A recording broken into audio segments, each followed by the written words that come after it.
High, আমার ভালোবাসার মানুষেরা সবাই কেমন আছেন? আশা করি সবাই ভালো আছেন। আমি 1 সপ্তাহ 25 তারিখ থেকে কাজকাম বন্ধ করে দিয়েছি। সিঙ্গাপুরে আর কাজকাম করবো না, ভালো লাগে না। তো আমি খুব তাড়াতাড়ি দেশের দিকে যাওয়ার চিন্তা ভাবনা করেছি, দেশে চলে আসবো।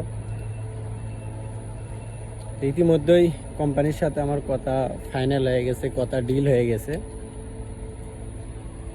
আমি দেশে আসতেছি, দেশে যাব। তো কাঙ্ক্ষিত টিকিটটিও হাতে পেয়েছি।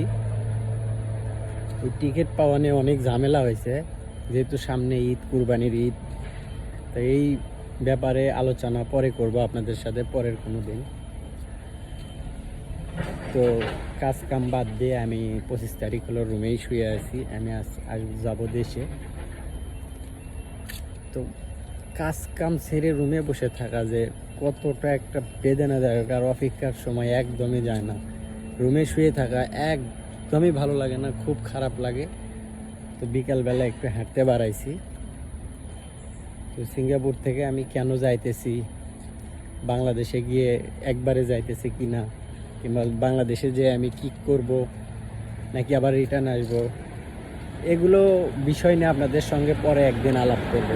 সবাই ভালো থাকবেন।